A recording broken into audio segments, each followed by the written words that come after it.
गौसे आजम मसलके आला हजरत नारे तकबीर नारे रिसालत। अस्सलामु अलैकुम वरहमतुल्लाहि वबरकातुहू। अल्हम्दुलिल्लाहि रब्बिल आलमीन वस्सलातु वस्सलामु अला सय्यिदिल अंबियाइ वल मुरसलीन व अला आलिहि व अस्हाबिहि अजमईन। अम्मा बाद फ़अऊज़ु बिल्लाहि मिनश शैतानिर रजीम। बिस्मिल्लाहिर रहमानिर रहीम। व इन्नका लतहदी इला सिरातिम मुस्तकीम। सदक़ल्लाहुल अलियुल अज़ीम व सदक़ रसूलुहुन नबियुल अमीनुल मुख्तारुल करीमुर रऊफ़ुर रहीम। लायक़ सद एहतराम मुअज़्ज़ज़ व मुकर्रम उलमाए किराम, सादात ज़वील एहतराम, मुबल्लिगीन सुन्नी दावत इस्लामी, हाज़िरीन बज़्म, बिलखुसूस हर दिल अज़ीज़ सना खां मुहिब गिरामी जनाब सुल्तान रज़ा साहब क़िबला क़ादरी। हमारे लिए सआदत की बात है कि अल्लाह जल्ल मजदुहुल करीम ने हमें सरकार गौसे पाक रदियल्लाहु ताला अन्हु की मदह सना की तौफ़ीक बख्शी। अल्लाह जल्ल मजदुहुल करीम इस महफ़िल करीम को अपनी बारगाह कुद्स में शरफ़ क़बूलियत अता फ़रमाएँ। आगाज़ गुफ्तगू से क़ब्ल इंतहाई एहतराम व अक़ीदत के साथ हुज़ूर सय्यिदुल मुरसलीन ख़ातमुल अंबिया शफ़ीउल मुज़निबीन रहमतुल लिल आलमीन ख़ातमुल मासूमीन राहतुल आशिक़ीन सल्लल्लाहु तआला अलैहि व आलिहि व अस्हाबिहि व बारक वसल्लम की बारगाह में अपनी ग़ुलामी का सबूत दें और जिस तरीक़े से मैं पढ़ा हूँ मेरे साथ मिलकर हुज़ूर दिल के साथ नज़राने महब्बत पेश करें। अस्सलातु वस्सलामु अलैका या रसूल अल्लाह। अस्सलातु वस्सलामु अलैका या हबीब अल्लाह। अस्सलातु वस्सलामु अलैका या नबी अल्लाह व अला आलिका व अस्हाबिका या नूर अल्लाह सल्लल्लाहु तआला अलैहि वसल्लम। मज़रए चिश्तो बुखारा व इराक़ो अजमेर, मज़रए चिश्तो बुखारा व इराक़ो अजमेर। कौन सी किश्त पे बरसा नहीं झाला तेरा, कौन सी किश्त पे बरसा नहीं झाला तेरा। ये चिश्ती नक्शबंदी सोहरवर्दी, ये चिश्ती नक्शबंदी सोहरवर्दी।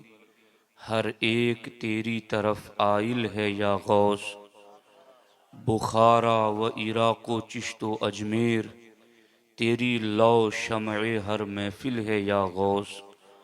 वो फ़ज़्ल मुर्तज़वी को क्या जानेगा जो तेरे फ़ज़्ल का जाहिल है या गौस। दोस्तान मोहतरम, अहले हाड़गुड, आप तो सरकार गौसे पाक से नसबी ताल्लुक़ रखने वाले हो। मुझे खुशनसीबी महसूस हो रही है कि मैं गौस पाक से नसबी ताल्लुक़ रखने वालों के दरमियान गौस पाक के मनाक़िब पढ़ने का शरफ़ पा रहा हूँ। हम सब गौस पाक के ग़ुलाम, उनके मुरीद हैं और उनके दर की खिदमत करने वाले हैं। महफ़िलें इनके नाम की इस नीयत से सजाते हैं कि हमें भी वो अपने ग़ुलामों में शामिल कर लें और हम पर भी नज़र करम डाल दें। तो ये दोहरी सआदत हैं। आपसे उम्मीद करता हूँ कि गुफ्तगू की हर कड़ी को निहायती तवज्जो के साथ समात करेंगे आप।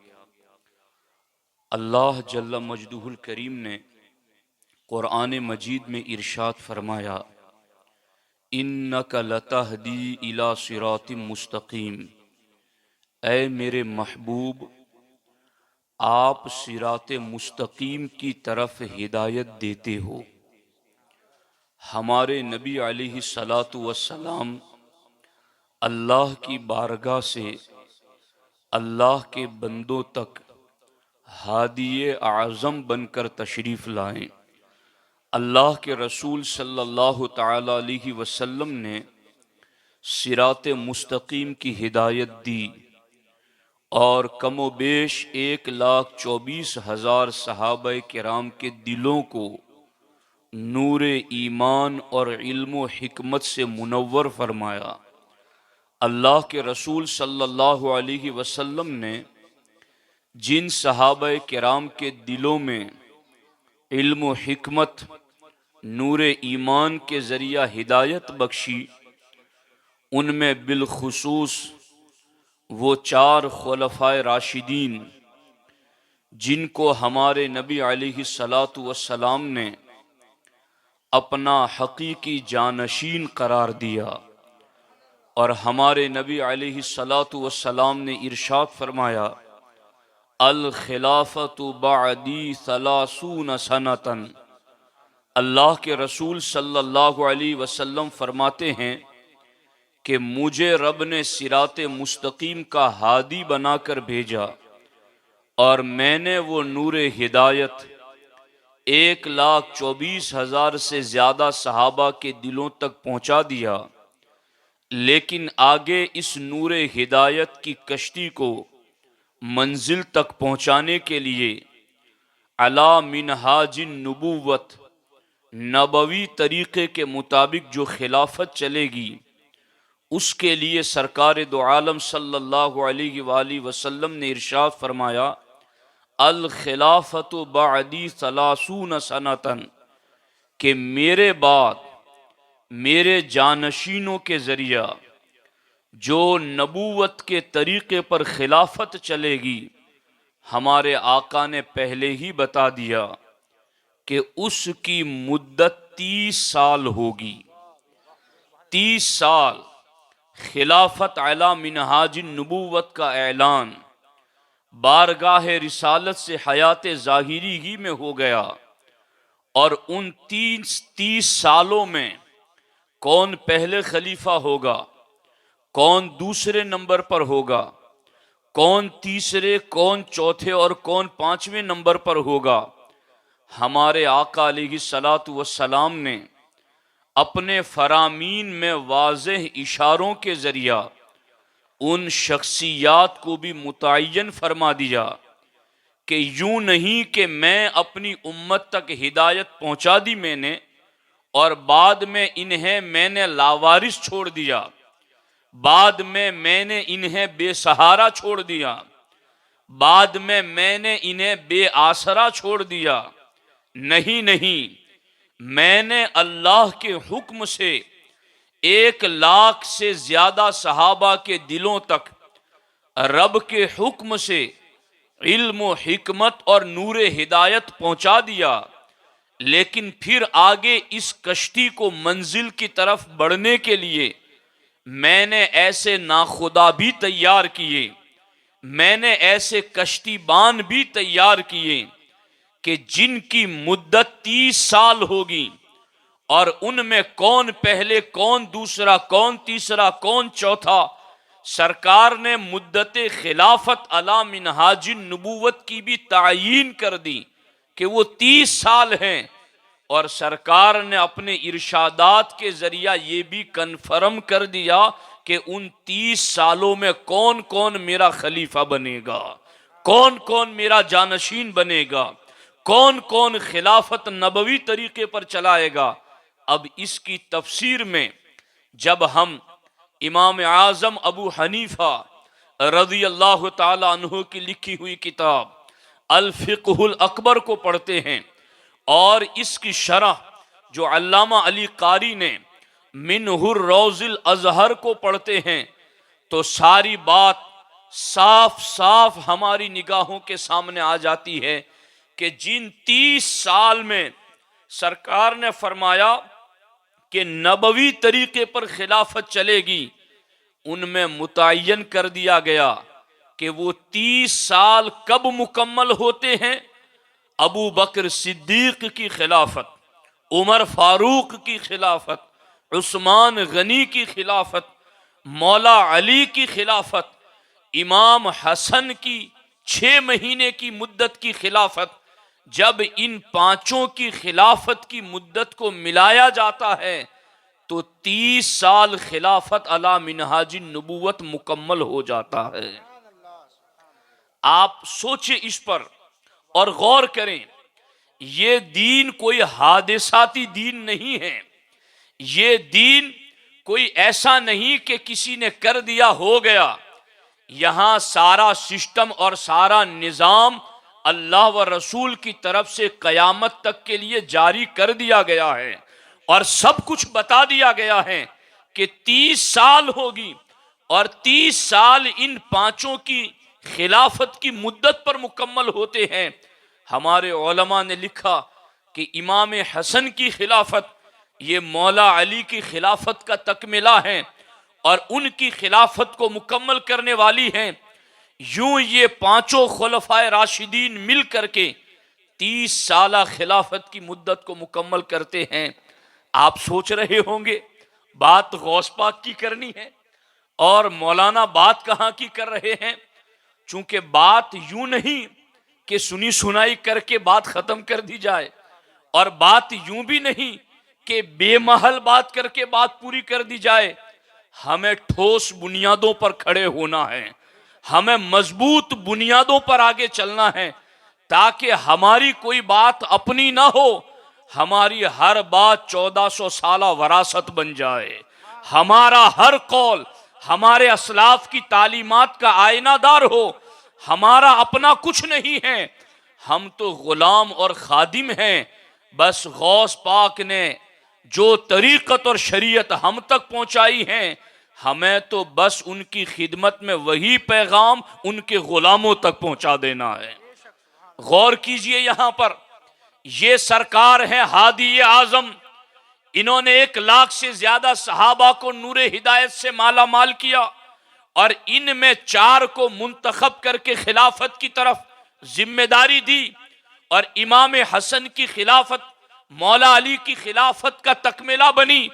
यूं पांचों खुलफाए राशिदीन ने 30 साल की मुद्दत को मुकम्मल किया।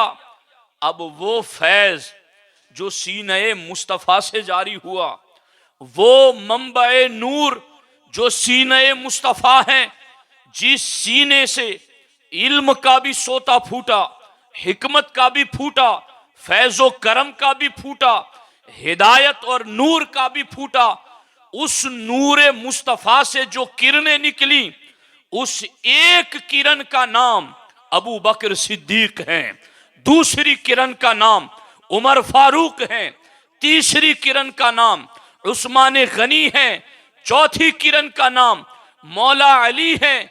और याद रखना, हमारे नबी ने अपने बाद मिनहाजिन नबूवत के तरीके पर जो खिलाफत की ड्यूटी 30 साल की सौंपी और इन चारों के सीनों को मुज़य्यन और मुनव्वर कर दिया, खिलाफत की अहलियत और खिलाफत के लायक और काबिल बना दिया। इन चारों ने अपने अपने दौर के अंदर सरकार की सौंपी हुई ड्यूटी को मुकम्मल अदा किया, कोई कमी न रहने दी। एक हादी आज़म मुस्तफ़ा के सीने ने जिन चारों के सीने को सैराब किया, खुदा की कसम वो चारों सीने मिल करके बैक वक्त जिस सीने को फैज दे रहे हैं, उस सीने को गौसुल आजम दस्तगीर का सीना कहते हैं। गौसुल आजम दस्तगीर रज़ी अल्लाह ताला अन्हो वो अजीम बुजुर्ग हैं, वो अजीम वली हैं। बैक वक्त जिनकी जात में सिद्दीकी फैजान भी है, बैक वक्त जिनकी जात में फारूकी फैजान भी है, बैक वक्त जिनकी जात में उस्मानी फैजान भी है, और बैक वक्त इनकी जात में अलवी फैजानो करम भी है। चारों का सिलसिले का फैज गौस पाक के सीने में बैक वक्त मौजूद। ये खुसूसियत सिर्फ सिलसिले कादरिया की है, और ये शान सारे मशाइख में सिर्फ शेख अब्दुल कादिर जिलानी की है। बात बोलना बहुत आसान है, लेकिन मैं पढ़ पढ़ा कर बोल रहा हूं, जानबूझकर बोल रहा हूं, तुम्हें हकीकत से आगाह कर रहा हूं कि ये सिलसिले कादरिया गौस पाक ने यूं ही नहीं कह दिया कि मेरा कदम हर वली की गर्दन पर है। गौस पाक ने यूं ही नहीं कह दिया मकामुकुमुल उला जमअ वलाकिन मकामी फौककुम माज़ाल आली, के तमाम वलियों तुम तमाम का मर्तबा बहुत बुलंद है, मगर रब ने तुम सबसे बुलंद मर्तबा मुझे अता फरमाया है।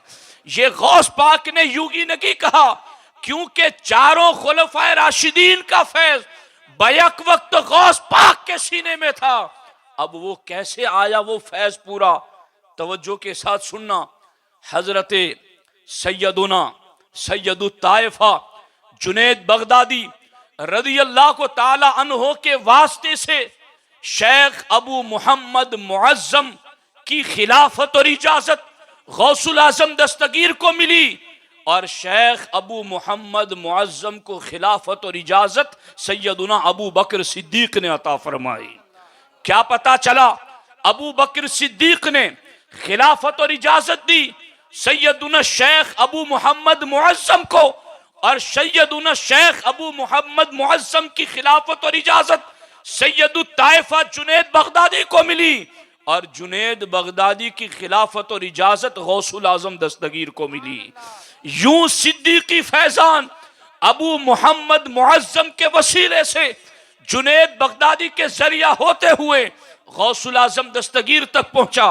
फारूकी फैजान कैसे पहुंचा? सैयदुत ताइफा सैयदुना जुनैद बगदादी रदी अल्लाह को ताला अन्हो के वसीले से सैयदुना शेख अब्दुल्ला अलमदार रदी अल्लाह को ताला अन्हो की खिलाफत और इजाजत गौसुल आजम दस्तगीर को मिली, और सैयदुना शेख अब्दुल्ला अलमदार को इजाजत और खिलाफत फारूक आजम से मिली। यूं फारूक आजम रदी अल्लाह को ताला अन्हो की इजाजत और खिलाफत अब्दुल्ला अलमदार को मिली।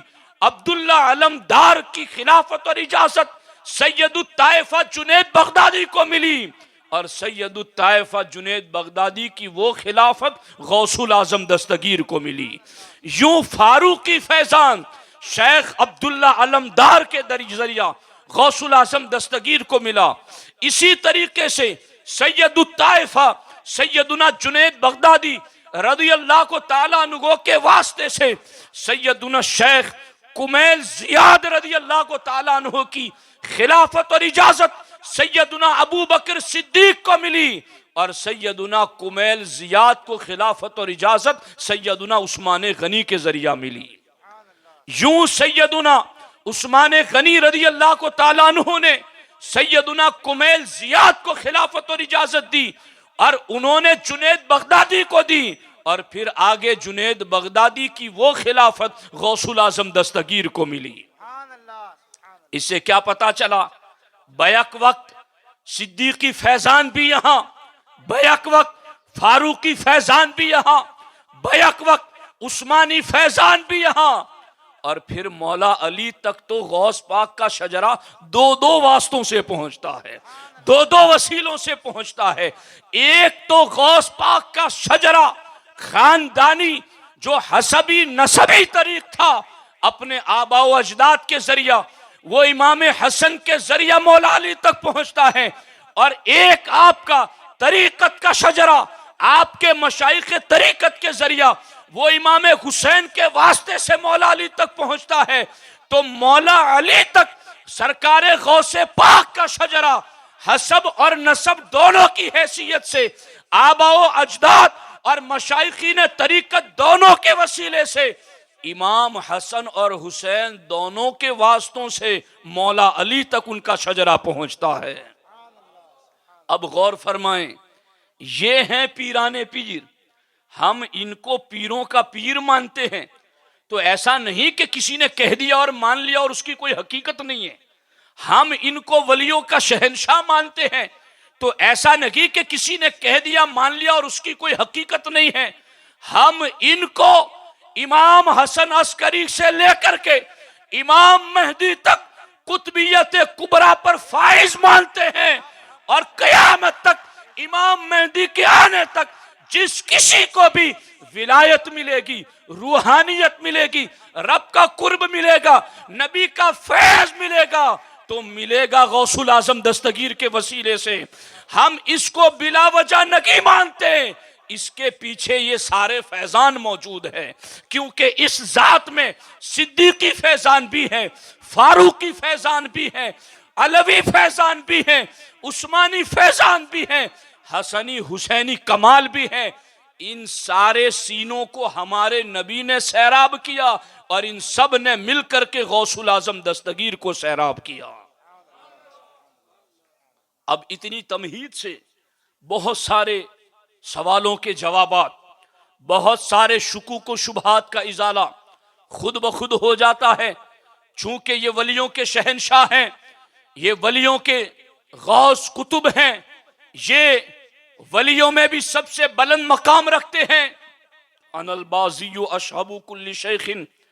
अभी सैयद साहब के घर हमने खत्म क़दरिया शरीफ पढ़ा, मुझे कसीदे गौसिया पढ़ने का शरफ मिला। गौस पाक फरमाते अनल बाज़ियु अशहबु कुल्ली शेखिन वमंदा फिर रिजाली ऊतिया मिसाली। गौस पाक फरमाते हैं सबसे बुलंद परवाज भरने वाला परिंदा बाज है और मैं वलियों का शहबाज हूं। वमंदा फिर रिजाली ऊतिया मिसाली। और कौन है जिसको मेरी मिसल अता किया गया, कौन है जिसको मेरी तरह मकाम दिया गया। गौस पाक फरमाते हैं मुझे किसी पर कयास न करो और किसी को मुझ पर कयास न करो। अल इंसु लहुम मशाइखुन वल जिन्नु लहुम मशाइखुन वल मलाइकतु लहुम मशाइखुन व अना शैखुल कुल सवाना शैखुल कुल व अना शैखुल कुल। गौस पाक फरमाते हैं इंसानों के भी शेख होते हैं, फरिश्तों के भी शेख होते हैं, जिन्नों के भी शेख होते हैं और मैं उन सारे शेखों का शेख हूं, मैं इन सारे शेखों का सरदार हूं।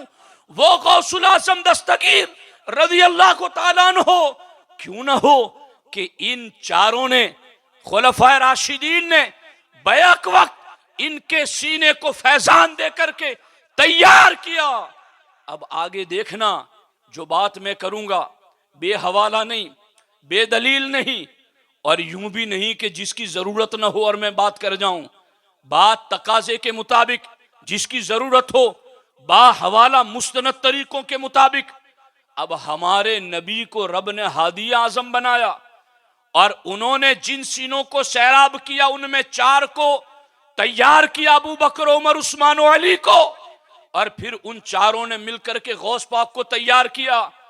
अब आगे देखना, यहां पर हम सुन्नी हैं, हम अहले अदब हैं, हम इश्क के बंदे हैं, क्यों बात बढ़ाई है, हम अहले मोहब्बत हैं। हमारे नजदीक हर सिलसिले तरीकत राह जन्नत का संगे मील है। हमारे नजदीक तमाम मशाइखीन तरीकत हमारे रहबर और रहनुमा हैं। उनके कदमों पर, जूतियों पर लगने वाली खाक हमारी आंखों का सुरमा है। हर सिलसिले ने और हर सिलसिले के शेख ने अपने अपने दौर के अंदर रागे हिदायत पर लोगों को लगाया, जहालत के अंधेरों को दूर किया। शर्क से गर्ब तक, जुनूब से शिमाल तक, पूरी दुनिया के अंदर अगर आज इस्लाम का गलगला नजर आता है तो इसमें मशाइखीन तरीकत का बड़ा अहम रोल है।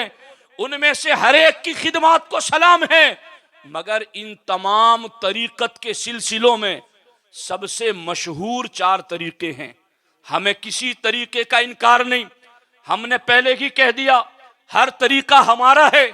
चूंकि जो सुन्नी होता है वो हर वली को मानता है, जो सुन्नी होता है हर तरीकत के सिलसिले को मानता है, इनकार किसी का नहीं। मगर इन दर्जनों तरीकत के सलासिल में सबसे ज्यादा शोहरत जिन तरीकों को मिली है वो 5 तरीके हैं। उनमें से एक तरीका सिलसिले कादरिया है, दूसरा तरीका सिलसिले चिश्तिया है, तीसरा सिलसिला सिलसिले सोहरवर्दिया है, चौथा सिलसिला सिलसिले नक्शबंदिया है और 5वां सिलसिला सिलसिले रिफाइया है। ये 5 सिलसिले हैं। गौर करना, हमारे नबी ने 4 को तैयार किया खिलाफत चलाने के लिए और उन चारों ने गौस पाक को तैयार किया। और गौर करना, एक गौसुल आजम दस्तगीर की जात जिनमें सिद्दीकी, फारूकी, उस्मानी, अलवी, हसनी, हुसैनी सारे फैजो कमाल मौजूद हैं, उस एक शेख अब्दुल कादिर जीलानी ने सिलसिले चिश्त, सिलसिले नक्शबंद, सिलसिले सोहरवर्द और सिलसिले रिफाइया, इन चारों सिलसिलों को सैराब किया आगे तो गौसुल आजम दस्तगीर ने सैराब किया। इस पर ताज्जुब न करना, बात बेदलील होगी ही नहीं। मुस्तनद हवालों के साथ कि इन चारों सिलसिलों के अंदर ये जो मैंने अभी आला हजरत के शेर पढ़े ना, अभी सुल्तान रजा पढ़ रहे थे और मैं वजद में झूम रहा था। क्या दबे जिस पे हिमायत का हो पंजा तेरा, शेर को खतरे में लाता नहीं कुत्ता तेरा, तुझसे दर दर से सग सग से है मुझको निस्बत, मेरी गर्दन में भी दूर का दौड़ा तेरा, और इस निशानी के जो सग है नहीं मारे जाते, हश्र तक मेरे गले में रहे पट्टा तेरा। हम गौस पाक की निस्बत रखने वाले हैं। गौस पाक कहते मेरे मुरीद, अगर तुझ में कोई कमाल नहीं तो कोई बात नहीं, रब ने तेरे पीर को कमाल वाला बनाया है। हम उस बाकमाल मुर्शिद के मुरीद, उनके खादिम, उनके गुलाम, वो गौस पाक इन सारे सिलसिलों को फैज कैसे दे रहे हैं और कैसे इन सिलसिलों को नवाजते हैं। गौर से सुनना, लताइफुल गराइब में हजरत बंदा नवाज सैयद मोहम्मद गैसुदराज रदी अल्लाह को ताला अन्हो खुद लिखते हैं कि जब गौस पाक ने बगदाद की जामा मस्जिद में ये इरशाद फरमाया, मेरा ये कदम हर वली की गर्दन पर है, तो बंदा नवाज लिखते हैं उस वक्त सुल्तानुल हिंद अताए रसूल सरकारे गरीब नवाज रदी अल्लाह ताला अन्हो खुरासान के पहाड़ों में इबादतों में मसरूफ थे। गौस पाक ने वहां से कहा, कदमी खादिगी अला रकबती कुल्ली वली जिल्ला, और यहां खुरासान की पहाड़ियों में सरकारे गरीब नवाज ने सुन लिया और सुना की लगी। सुन करके आपने कहा, बल अला आईनी व रासी, ऐ गौसुल आजम दस्तगीर, आपका कदम मेरी गर्दनगी पर नहीं, मेरे सर पर भी है, मेरी आंखों पर भी है। जिसको शहजादा आला हजरत यूं कहते हैं, ये दिल, ये जिगर, ये आंखें, ये सर है, जहां चाहो रखो कदम गौसे आजम। ये दिल, ये जिगर, ये आंखें, ये सर है, जहां चाहो रखो कदम गौसे आजम। जब सरकारे गरीब नवाज ने सर झुकाया तो फिर मालूम है क्या हुआ, हमारे पीराने पीर ने वहां उसी महफिल में कह दिया, गयासुद्दीन के बेटे हसन ने जल्दी से सर झुकाया और बहुत ज्यादा झुकाया, अल्लाह रसूल को राजी कर दिया, इसी के सदके में उन्हें हिंदुस्तान की सल्तनत अता कर दी गई। आगे देखना, यहां पर बाज मुस्तनद किताबों में, हालांकि इस पर हुजूर मुफ्ती शरीफुल हक अमजदी अली रहमान ने एक मकाला भी लिखा है और उन्होंने बाज़ाब्ता हवालों से यह साबित किया कि गौस पाक और गरीब नवाज की मुलाकात साबित नहीं, लेकिन हमारे बाज बुजुर्गों ने यह भी लिखा कि गरीब नवाज रदी अल्लाह को ताला अन्हो को बगदाद शरीफ पहुंचने का मौका मिला और गौस पाक की हयात जागिरी के आखिरी अय्याम में 50 दिन तक मुसलसल, बल्कि 55 दिन तक सरकारे गौसे पाक की बारगाह से हुसूल फैज की सआदत मिली। और वहां पर उस वक्त गरीब नवाज ने कहा, हुजूर आप दीन की खिदमत के लिए इराक का इलाका मुझे दे दें। तो गौस पाक ने फरमाया, इराक तो हम शिहाबुद्दीन उमर सोहरवर्दी को दे चुके हैं, मगर हम तुम्हें हिंद की विलायत अता करते हैं। है कलम रू में तेरे हिंद की पूरी अकलीम, हिंद के सारे वली तेरी रियाया ख्वाजा। है कलम रू में तेरे हिंद की पूरी अकलीम, हिंद के सारे वली तेरी रियाया ख्वाजा। गौर करना, इस तरीके से गौसे पाक का कादरी फैजान सुल्तानुल हिंद की जात में नजर आया। और फिर सुल्तानुल हिंद हिंद की सरजमीन पर तशरीफ लाए। और गौस पाक ने जो कहा था तुम्हें हिंद की सल्तनत दी जाती है, तो आज तक हर सुन्नी उन्हें सुल्तानुल औलिया फिल हिंद के खिताब से याद करता है। गौर करना, ये कादरी फैजान है। यहां कभी कभी कुछ लोगों को चूंकि ये शुबा पैदा होता है कि हम नहीं मानते कि हमारे पीर की गर्दन पर गौस पाक का कदम है। समझ आ रही है कि नहीं आ रही है? और मेरा इस पे एक पूरा बयान है, औलिया का रूहानी सिलसिला। इसको मैं सिर्फ 2 लफ्जों में आपको समझा दूं, आप यूट्यूब पर हमारी चैनल पर जाके सुन सकते हैं, चूंकि हर बात एक महफिल में कहने का वक्त तो होता नहीं है। कि जिस तरीके से पूरे मुल्क की हुकूमत का सिस्टम कैसे होता है कि एक पूरे मुल्क का राष्ट्रपति होता है, फिर वजीर आजम होता है, फिर उसके कैबिनेट होती है, फिर हर सूबे का एक गवर्नर होता है, फिर आगे उसके मातहत होते हैं हर डिपार्टमेंट, उनके डिपार्टमेंट का मैन, फिर उसके हाथ के नीचे। दोस्तों, जिस तरह से दुनिया का निजाम चलाने के लिए तरीका दुनिया वालों ने इजाद किया है, रब ने रूहानी सिलसिले का भी यूं ही सिस्टम रखा है कि सारा फैज बारगाह के रिसालत से कुतुब बिल इसाला पर उतरता है। कुतुब बिल इसाला सबसे बड़ा कुतुब गौसुल अकबर मनसबे कुतुबियत कुबरा पर फाइज, पहले उसके सीने पर फैज उतरता है, फिर आगे वो कुतुब बनाता है, फिर आगे वो ड्यूटी मुकर्रर करता है। ये पूरा निजाम रूहानियत है। इसलिए कोई ये ना समझे चूंकि कई रवाफिज ने और कई रवाफिज के निवाला खोरों ने इस तरीके से सुन्नी लोगों के जहनों में शुकूक व शुबहात पैदा कर दिए हैं कि नहीं जी, ये तो फलां शेख की तौहीन हो जाएगी, फलां शेख की तौहीन हो जाएगी। मैं नहीं मानता गौस पाक का कदम मेरी गर्दन पर या मेरे पीर की गर्दन पर। इमाम अहले सुन्नत फरमाते हैं, बाज़े अशहब की गुलामी से ये आंखें फिरनी, देख उड़ जाएगा ईमान का तोता तेरा। शाख पे बैठ के जड़ काटने की फिक्र में है, कहीं नीचा न दिखाए तुझे शजरा तेरा। बाज़े अशहब की गुलामी से ये आंखें फिरनी, बाज़े अशहब की गुलामी से ये आंखें फिरनी, देख उड़ न जाए कहीं ईमान का तोता तेरा। ये बात कहते हुए डरो, खुदा का खौफ महसूस करो कि मेरे पीर या मेरे सिलसिले के शेख की गर्दन पर गौस पाक का कदम लगी। पूरी उम्मत रूहानियत का इस बात पर इजमा और इत्तेफाक है कि इमाम मेहदी तक कुतुबियत कुबरा पर जो फाइज है वो शेख अब्दुल कादिर जिलानी की जात है। या रसूल अल्लाह, या गौसे आजम, या गौसे आजम, या गौसे आजम, या अली, या अली।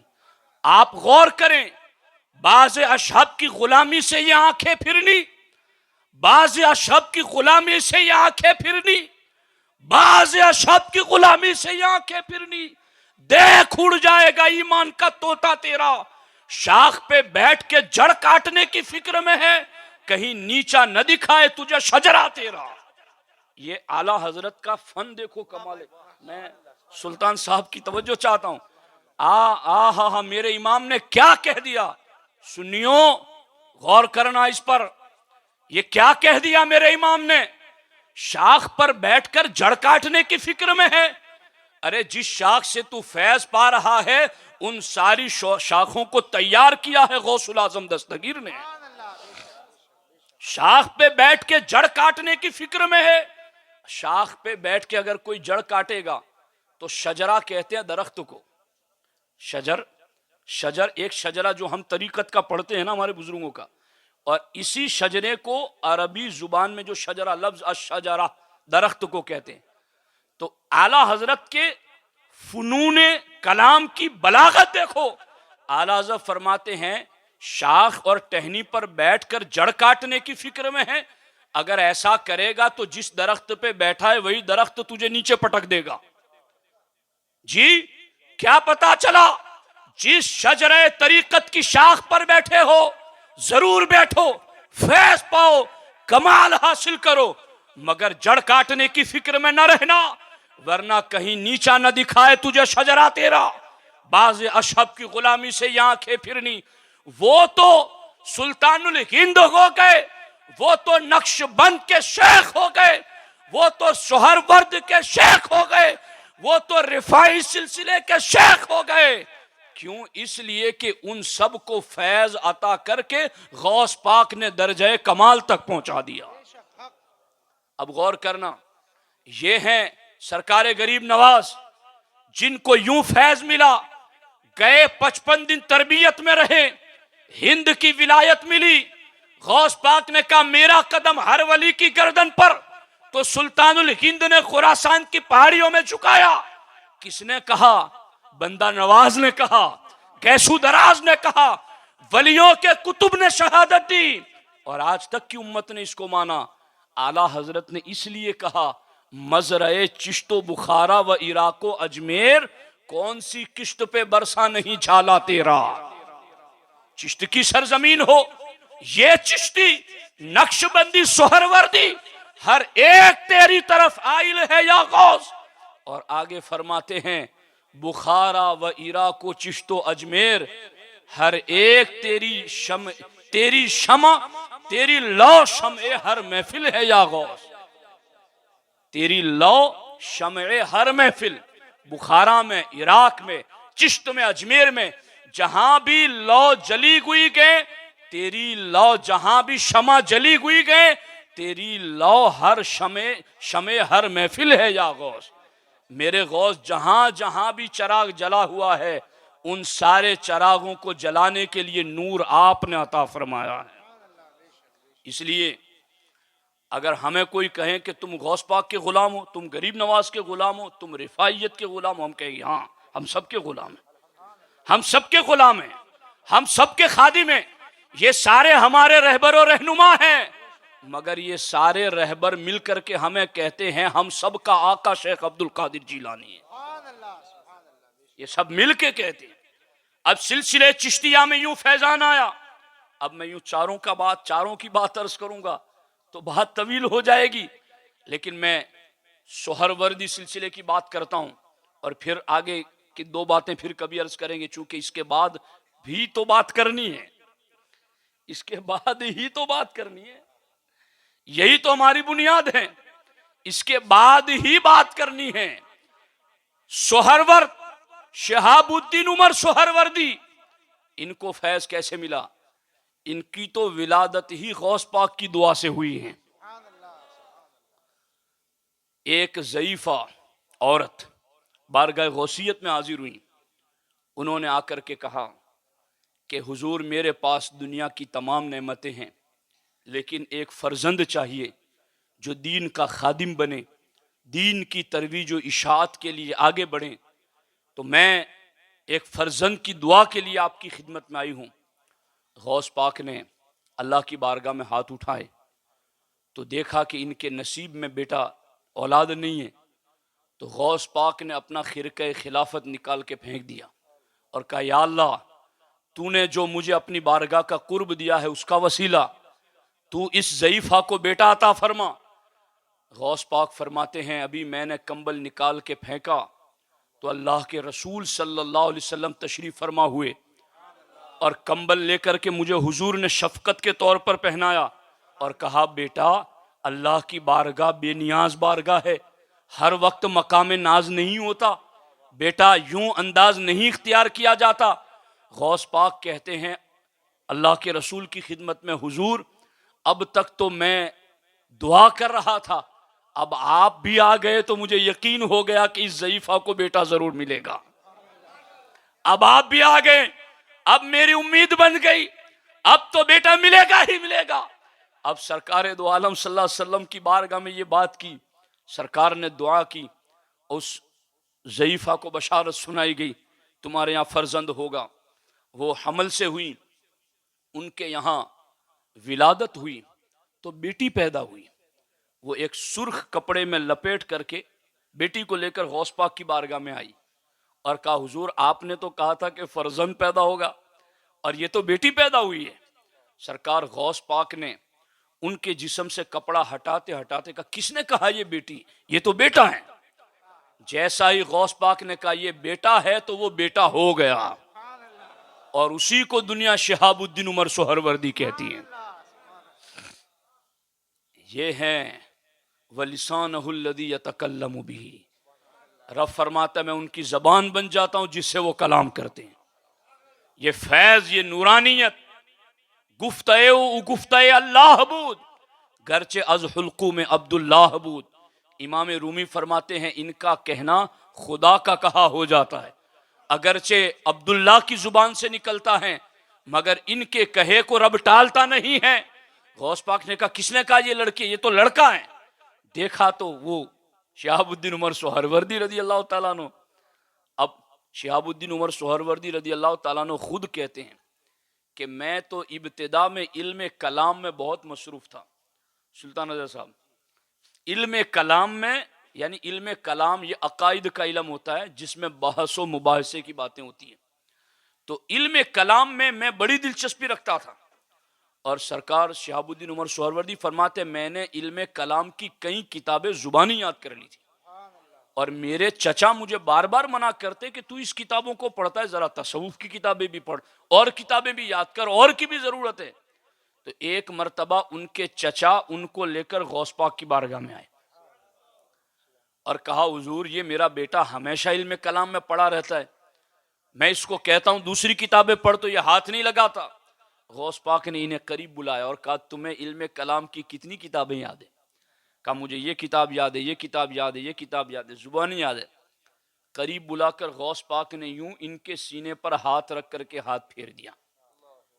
सिलेट पर जिस तरह से हाथ रख के पूछ देते हैं ना, गौस पाक ने यूं हाथ रख करके पूछ दिया। कहा, अब बता क्या याद है? कहा, हुजूर अब तो एक हर्फ भी याद नहीं, सारा गायब हो गया। तड़पने लगे, हुजूर मैं बड़ी मेहनत से याद किया, कैसे गायब हो गया? गौस पाक ने कहा, फिक्र न करो, कुछ लिखना होता है तो पहले मिटाना होता है। हमने तुम्हारे दिल को साफ इसलिए किया कि हम कुछ और देना चाहते हैं। शिहाबुद्दीन उमर सोहरवर्दी कहते हैं दूसरी मर्तबा गौस पाक ने यूं हाथ फेरा तो इल्मे लदुन्नी के समंदर मेरे सीने में खोल दिए। ये शिहाबुद्दीन उमर सोहरवर्दी गौस पाक की दुआ से पैदा हुए, गौस पाक के दस्ते करम से उन्हें फैज मिला। और फिर यूं कि गौस पाक ने अपने बाद इरशाद फरमाया कि मेरे बाद इराक की विलायत पर मैं तुम्हें मामूर करता हूं, आगे तुमने ये ड्यूटी और जिम्मेदारी निभानी है। अंत आखिरुल मशहूरीन बिल इराक, इराक में वलियों में सबसे मशहूर शिहाबुद्दीन सोहरवर्दी हुए और इनके सिलसिले में शेख सैयदुना बहाउद्दीन जकरिया मुल्तानी रदी अल्लाह ताला अन्हु, शेख सादी रहमतुल्लाह ताला अलैह, काजी हमीदुद्दीन नागौरी रहमतुल्लाह ताला अलैह, बड़े बड़े मशाइख के वो शहनशाह हैं। इनको भी फैज बारगाह गौसियत से मिला। रिफाई सिलसिले की बात करो तो शेख अहमद रिफाई उम्मे अबीदा इलाके में रहते थे, तो उनकी बारगाह में एक शख्स बैठे थे जो गौस पाक के गुलाम थे। तो शेख रिफाई अली रहमान ने फरमाया कि ज़रा गौस पाक की शान बयान करो, जी गौस पाक के मनाकिब बयान करो। तो गौस पाक के मुरीद ने गौस पाक के मनाकिब महफिल में शेख अहमद रिफाई के सामने बयान करने शुरू कर दिए। तो एक शख्स ने जुर्अत करके, हिम्मत करके कहा कि इनकी मौजूदगी में किसी और की फजीलत न बताओ, ये सोचना बाज़ अशहब की गुलामी से ये आंखें फिरनी, देख उड़ जाएगा ईमान का तोता तेरा। शेख अहमद रिफाई की बारगाह में शेख अहमद रिफाई के मुरीद ने गौस पाक के मुरीद को कहा, यहां मेरे पीर के सिवा किसी की मनकबत न पढ़, किसी के फजाइल बयान न कर। शेख अहमद रिफाई ने निगाह जलाल उस पर डाली, उसका दम निकल गया, जमीन पर गिर गया, उसके जिस्म से जान निकल गई। और फिर शेख अहमद रिफाई ने पूरे मजमे को कहा, तुम्हें पता है कि गौसुल आजम दस्तगीर कौन है? तुम्हें पता है कि शेख अब्दुल कादिर जिलानी कौन है? अरे इनके दाहिनी जानिब शरीयत का दरिया जारी है, इनकी बाएं जानिब हकीकत का समंदर जारी है। ये दोनों समंदरों से जिसे जितना चाहते हैं चुल्लू भर के पिला देते हैं। इनकी शान बयान करने में रुकावट।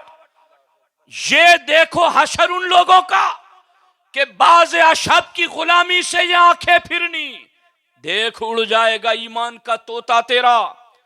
शाख पे बैठ के जड़ काटने की फिक्र में है, नीचा न दिखाए कहीं तुझे शजरा तेरा। गौर करना, ये शेख अहमद रिफाई। और इसी तरीके से आकाए नक्शबंद का मामला।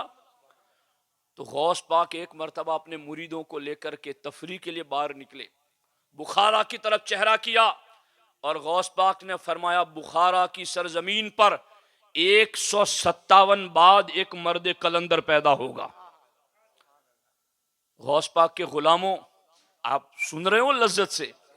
हाँ, लज्जत पाओ जो मैं लज्जत से बयान कर रहा हूं, चूंकि अपने पीर और पीरों के पीर की बात है और ये बात बयान कर रहा हूं तो मेरे गरीब नवाज भी खुश हो रहे हैं, शेख अहमद रिफाई भी खुश हो रहे हैं, आकाए नक्शबंद ख्वाजा सोहरवर्द सब खुश हो रहे हैं।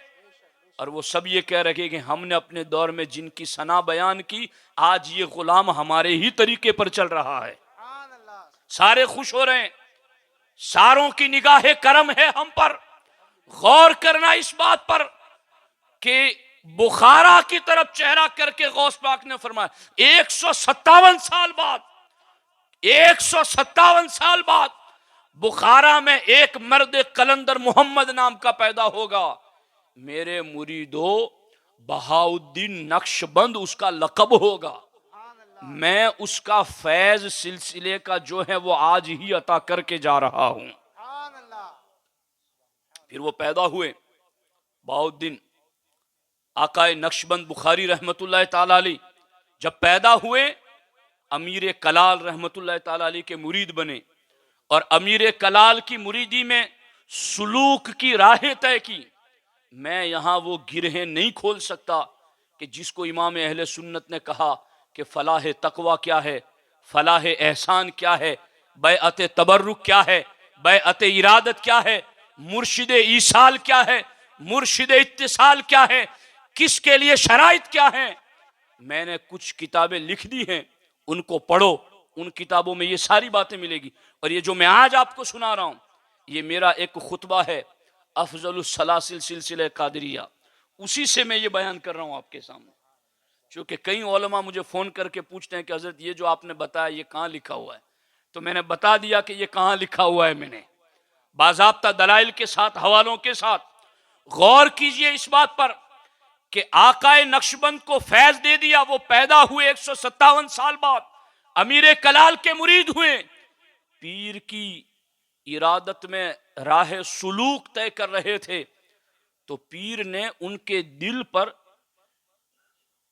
इस्मुल्लाह को नक्श करना चाहा, अल्लाह नाम को दिल पर फिट करना चाहा और तरीकत बताई कि ये तरीके से करो, ये तरीके से करो, मगर उनके दिल पर इस्मुल्लाह का नक्श बंद नहीं हो रहा था। तो एक मर्तबा वो निकले जंगलात की तरफ कि अब मैं यहां रियाजतें करूंगा और इस्मुल्लाह का नक्श दिल पर बंद करके जाऊंगा। तो जंगल में उनकी मुलाकात हजरत खिजर अलैहिस्सलाम से हो गई। कहा क्यों आए वो इधर? कहा इस्मुल्लाह का नक्श बंद करना चाहता हूं दिल में। कहा ये बंद होगा गौस पाक की रूहानियत से, इसलिए कि वो कुतुब बिल इसाला है, कुतबियत कुबरा के दर्जे पर वो फाइज है। इनकी रूहानियत से मदद मांगो तो तुम्हें फैज मिलेगा। अब उन्होंने वहां गौस पाक की रूहानियत से मदद मांगी तो मेरे पीर तो बाकमाल हैं। कहा जिसने भी जिस वक्त या गौसे आजम, जहां भी कोई पुकारता है मदद के लिए पहुंच जाते हैं गौस पाक। इन्होंने मदद मांगी गौस पाक से कि इस्मुल्लाह का नक्श दिल में बंद करना चाहता हूं। गौस पाक आए और गौस पाक ने किया क्या मालूम है? अहले स्टेज तवज्जो दे। गौस पाक ने उनके दिल की तरफ यूं हाथ कर दिया बस। तो इसको यूं उल्टा आप देखेंगे तो ये अल्लाह का नक्श बन जाता है। तो गौस पाक ने बहाउद्दीन नक्शबंद बुखारी के दिल के सामने यूं हाथ करके रख दिया आलम रूहानियत में। तो बहाउद्दीन बुखारी रहमतुल्लाह अलैह फरमाते हैं, मेरे दिल पर अल्लाह का नक्श बंद नहीं हो रहा था, ये गौस पाक ने यूं हाथ रखा तो अल्लाह का नक्श मेरे दिल में यूं बंद हो गया कि मैं नक्शबंदी हो गया। ये है नक्शबंदी जी, ये है नक्शबंदी। ये चिश्ती नक्शबंदी सोहरवर्दी हर एक तेरी तरफ आइल है या गौस। इराको बुखारा व चिश्तो अजमेर तेरी लौ शमए हर महफिल है या गौस। सबको फैज मिला। अब आखिरी जुमले, बात इख्तिताम की तरफ। दोस्ताने मोहतरम, अल्लाह जल्ल मजदुहुल करीम ने कुरान में फरमाया, इन्नका लतहदी इला सिराती मुस्तकीम। महबूब तुम्हें मैंने हादी आजम बनाकर भेजा और उस हादी आजम में 1,00,000 से ज्यादा सीनों में नूरे हिदायत को आमो ताम कर दिया और उनमें 4 को खिलाफत अला मिनहाजुन नबुव्वत के लिए तैयार किया। और उन 4 ने अबू बकर, उमर, उस्मान और अली चारों ने मिलकर के गौस पाक के सीने को तैयार किया। और गौस पाक के सीने ने चिश्ती, नक्शबंदी, सोहरवर्दी, रिफाई और तमाम सिलसिलों को गौस पाक के सीने ने फैज देकर आगे उम्मत की हिदायत के लिए तैयार किया। इसलिए याद रखना, हर चिश्ती जरूर है मगर साथ साथ में वो कादरी भी है। हर नक्शबंदी जरूर है मगर साथ ही साथ वो कादरी भी है। हर सोहरवर्दी जरूर है मगर साथ साथ में वो कादरी भी है। हर रिफाई जरूर है मगर साथ ही साथ में वो कादरी भी है। इसलिए कि इन मशाइखीन तरीकत को भी फैज मिला है तो दरे गौसुल आजम दस्तगीर से मिला है। इसलिए याद रखना, ये कमाल है। इसलिए अब आज के दौर में हर कोई ये पढ़ता है ना, कादरी कर, कादरी रख, कादरियों में उठा, कदरे अब्दुल कादिर कुदरत नुमा के वास्ते यकीनन इसको पढ़ो, सुबह शाम इसको वजीफा बनाओ, हर नमाज के बाद पढ़ो।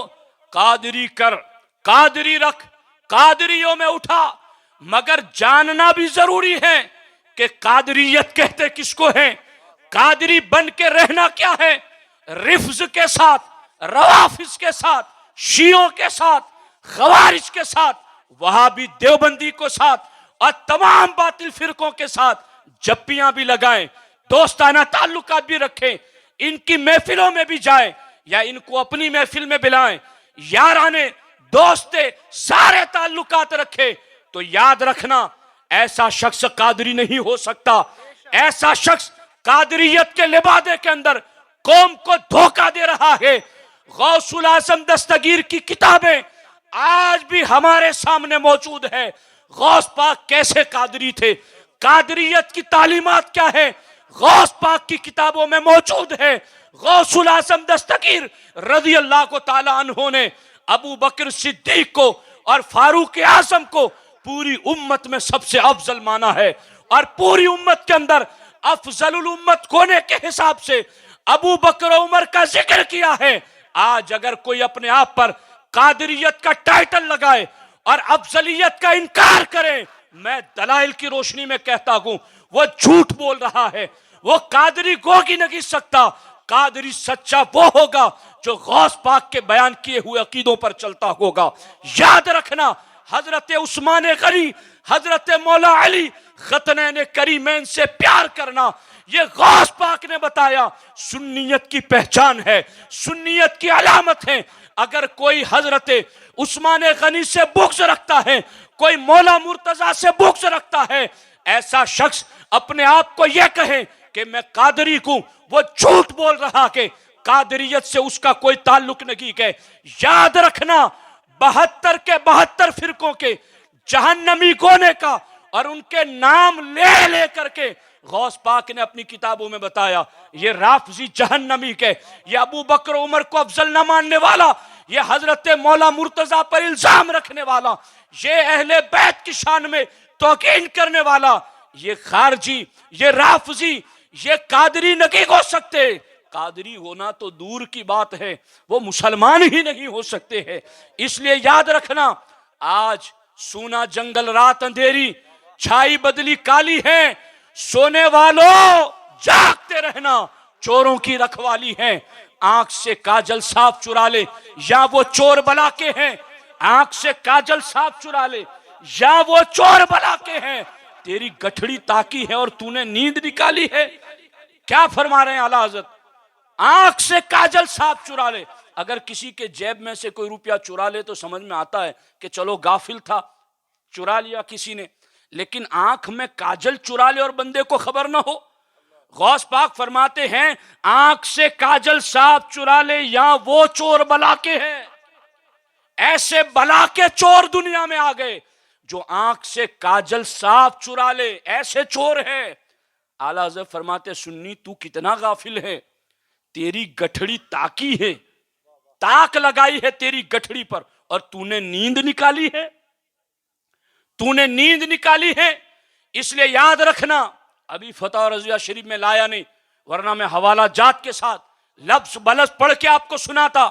आला हज़रत फरमाते हैं कि जिसने भी दीन पर डट कर कायम रहना है तो वो उलमाए दीन का दामन थाम के रखे, और उलमाए दीन वो तसानीफ उलमाए माहिरीन का दामन थामे, और वो मशाइखीन फतवा का दामन थामे, और वो अइम्मे तरीक़त और शरीयत का दामन थामे, और वो कुरान और सुन्नत का दामन थामे। आला हज़रत फरमाते जिसने इस तरीके को छोड़ा वो अंधा है, कुएं में गिर गया। आज अगर कोई अपने आप को कादरी कहे, कोई अपने आप को क्या से क्या कहे और किसी एक सहाबी की शान में तौहीन करे, मैं तुम्हें बताता हूं गौस पाक ने गुनियतुत तालिबीन में क्या लिखा है। गौस पाक फरमाते मुझे पता चले कि इस रास्ते से हजरत अमीर मुआविया की सवारी गुजरने वाली है। गौस पाक कहते मुझे पता चले तो मैं अपने सर से अमामा उतार करके उस गली की राह पर बैठ जाऊंगा ताकि उस सहाबी रसूल की सवारी की टापों से गर्द उड़े, अब्दुल कादिर जिलानी के चेहरे पर लगे और मेरी नजात का जरिया बन जाए। जानते हैं आप, ये है गौस पाक का अकीदा। इसलिए याद रखना, आज बड़े चोर सुन्नियत के लिबादे में कादरियत का नाम लेकर सुन्नियत में घुसपैठ करके राफजियत की तालीम को आम करना चाहते हैं। ऐसे तमाम लोगों के सामने फिक्र रजा की मार पेश करो, किल के रजा के खंजरे खूंखार बरकबार, आदा से कह दो खैर मनाए नशर करे। इमाम अहमद रजा, आप में से हर शख्स इस बात को जानता है कि आला हजरत इश्क की पहचान है। आला हजरत अहले बैत के मुहिब का नाम है। दुनिया ने इश्क को पहचाना है तो उसका एक बड़ा सबब इमाम अहमद रजा की जात है, जिन्होंने दुनिया के अंदर अहले बैत के वो तराने गाए, वो एहतराम किया कि दुनिया को अहले बैत का सबक सिखाया। मगर दोस्तों, उसी इमाम अहमद रजा ने हजरत अमीर मुआविया की शान में भी किताबें लिखी हैं। वो हमारे नबी के सहाबी हैं। और याद रखना, मैं मखदूम पाक की बात सुना रहा हूं, राफजियों को दो पीरों से बहुत खतरा है। और सुन्नियों, मैं तुम्हें बात कर रहा हूं, जो कादरी बन के ये कह रहे हैं कि सुन्नी शिया भाई भाई और दोनों एक हो गए, वो शिया तो गौस पाक को सैयद नहीं मानते। गौस पाक को सैयद नहीं मानते शिया राफजी। उनका यह कहना है कि ये सैयद नहीं है। लेकिन अल्लाहू अकबर, आज कादरियत का लिबादा ओढ़ करके शिया सुन्नी भाई भाई ये सारे एक हैं, जो गौस पाक को सैयद ना माने वो भाई भाई कैसे हो सकता है? याद रखना, इसलिए गौसुल आजम दस्तगीर की जात जहां तमाम सलासिले तरीकत को फैज देने वाली है, वहां पर गौस पाक का लक़ब चूंकि मुहियुद्दीन है, इनकी तालीमात क़यामत तक दीन को जिंदा करती रहेगी। इसलिए हजरत, और मैं इस पर से सब, मुझे इस पर ताजुब हो रहा है, मैं आपकी मालूमात के लिए बात कर रहा हूं। मेरे पास लताइफ अशरफी ओरिजिनल मौजूद, लताइफ अशरफी सरकार मखदूम पाक की लिखी हुई। लताइफ अशरफी किसकी लिखी हुई? मखदूम पाक के मलफूजात ख्वाजा निजामुद्दीन यमनी अली रहमान ने कलम बंद किए। अल्लाहु अकबर, अल्लाहु अकबर, अल्लाहु अकबर। हमारे दोस्त बुडेली के डॉक्टर रूहुल अमीन साहब उर्स मखदूमी में गए थे, तो मुझे उन्होंने पूछा कि हजरत कुछ लाना है यहाँ से, तो मैंने कहा कि मखदूम पाक के मलफूजात मेरे लिए ले आइएगा। मैंने लताइफ अशरफी मंगाई। आपको हैरत होगी इस बात पर, मखदूम पाक ने लताइफ अशरफी में लतीफ़ा नंबर 33 में 33 है, तवज्जो आप लोगों की, हर शख्स सुन रहा है, ये वो दवा है जिससे राफजियत खारजियत के सारे जरासीम यक बयक मर जाएंगे। ये मखदूमी चराग है, जलाओ सारे भूत भाग जाएंगे। मखदूम पाक लतीफा नंबर 33 में वो हदीस है ना कि 72 फिरके जहन्नमी होंगे और 73 में एक ही जन्नती होगा। आज सूफियत का लिबादा टाइटल लगाकर, कादरियत का टाइटल लगाकर हम झगड़ों में नहीं पड़ते, हम फिरकों में नहीं पड़ते, हम सूफी मशरब रखते हैं। मैं कहता हूं तू सूफी है या मखदूम पाक सूफी थे? मखदूम पाक ने लताइफ अशरफी में लतीफा नंबर 33 में 72 के 72 जहन्नमी फिरकों के नाम बनाम लिखे और सब के सब किस अकीदे की वजह से जहन्नमी हुए वो अकीदा भी लिखा है मखदूम पाक ने। और मखदूम पाक ने कहा मेरे मुरीद हो तो फिर इन 72 से बच के रहना। और मखदूम पाक उसमें लिखते, किसी के पास हो लताइफ अशरफी लाए मैं दिखाऊंगा अभी।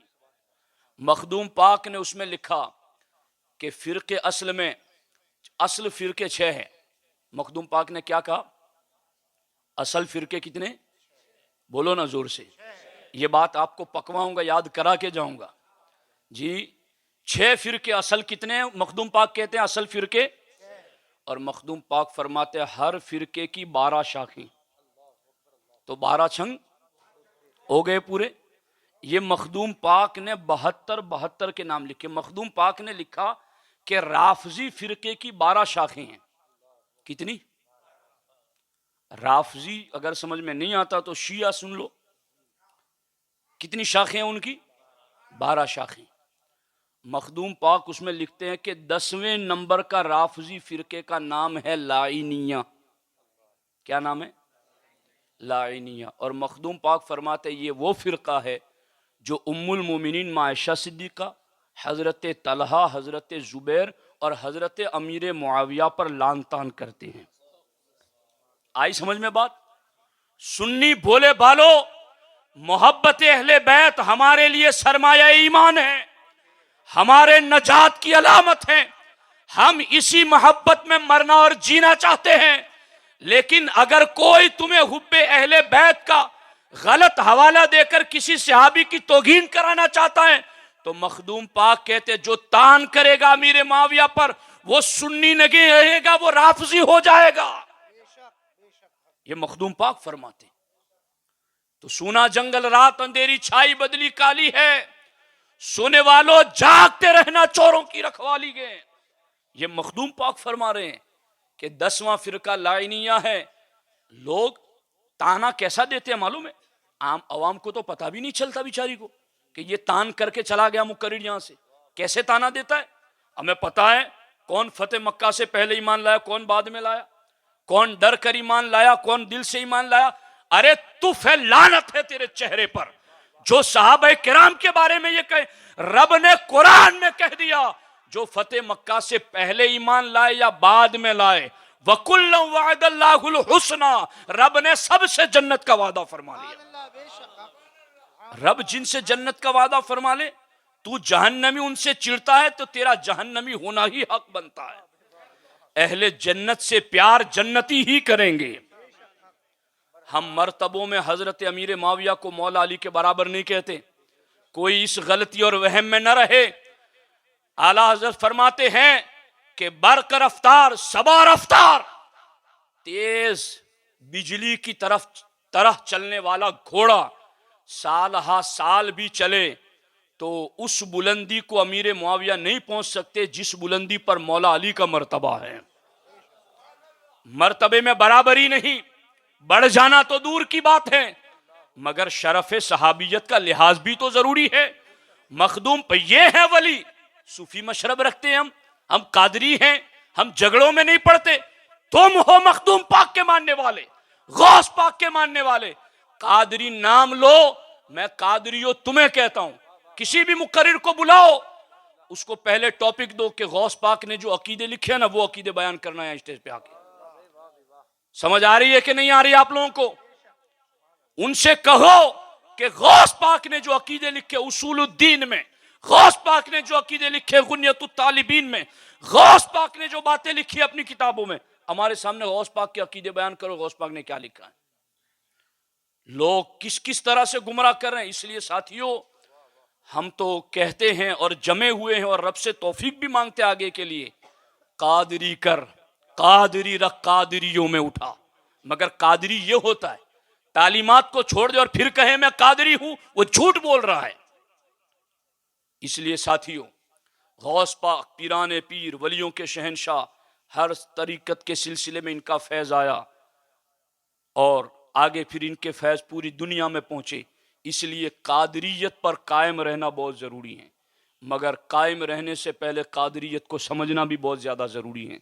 बातें बहुत हुई, मैं समझता हूँ, अगरचे मैंने इस्लाह अमल के हवाले से कुछ बोला नहीं, मगर जो बातें कही हैं वो भी कम नहीं, कि सारे अमल को जो मकबूलियत का रंग देती हैं वो यही अकायद हैं। इसलिए इन पर कायम रहना, जम कर रहना बहुत ज़्यादा ज़रूरी है। अल्हम्दुलिल्लाह मुझे बहुत खुशी हुई, बड़ी तादाद में मर्द व ख़वातीन उलमा यहाँ बैठे हैं और मुझे सैयद अब्दुल रऊफ़ साहब ने बताया कि यहाँ हमारे नौजवान साथियों ने बहुत ज़्यादा सपोर्ट किया इस जलसे को सजाने में। और हकीकत में नौजवानों, मैं आपसे यही बात कहता हूँ कि यही हमारी ज़िंदगी का एक सरमाया है कि हमारा थोड़ा वक्त या थोड़ा सरमाया दीन की राह में लग जाए, बस हमारे लिए ये नजात का ज़रिया है। बाकी हमारा वक्त न जाने किन किन कामों में गुजरता है।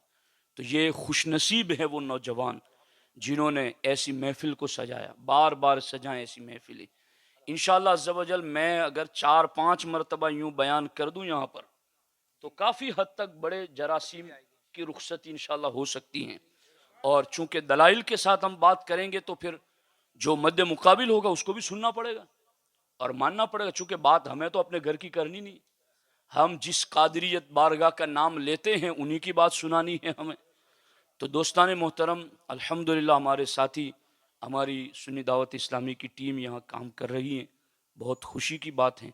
और अल्हम्दुलिल्लाह सैयद अब्दुल रऊफ़ साहब ने मुझे ये भी बताया कि सुन्नी दावत इस्लामी के ज़ेर एहतमाम क्लिनिक भी यहाँ चल रहा है। अल्हम्दुलिल्लाह हमारे डॉक्टर जैद साहब, सैयद साहब के भाई और सारे नौजवान मिल के बहुत ज़्यादा मेहनत करते। मुझे इन्होंने तफसील भी बताई कि बड़ी रकम हमारे साथियों ने इस क्लिनिक के पीछे भी लगाई। और हाड़गुड़ के सादात, गौस पाक की औलाद, ये मैंने इनसे पूछा, 50-50, 60-60 मरीज़ दवाई लेने वाले दिन भर में जाते हैं और वहाँ से फ़ायदा उठाते हैं। ये बहुत बड़ी बात है कि एक गरीब शख्स को उसके कम दाम के अंदर दवाई मिल जाए, तो ये बहुत बड़ी खिदमत है। खिदमत खल्क वलियों का मिशन रहा है। इस पर भी मैं हमारी पूरी टीम को मुबारकबाद देता हूँ और दुआ करता हूँ कि अल्लाह तबारक व तआला इस मिशन पर मज़ीद इस्तिक़ामत नसीब फरमाए और अल्लाह तबारक व तआला मज़ीद इसमें तरक्की, खूबियाँ अता फरमाए। हमारे उलमा मौजूद रहे, मैं सबका शुक्रगुज़ार हूँ। अल्लाह तबारक व तआला हम सभी की काविशों कोशिशों को इखलास नसीब फरमाए और अल्लाह तबारक व तआला गौस पाक के सदक़े में अपनी बारगाह में शरफ़ कबूलियत अता फरमाए। अस्सलामु अलैकुम व रहमतुल्लाहि व बरकातुहू। सलातो सलाम के लिए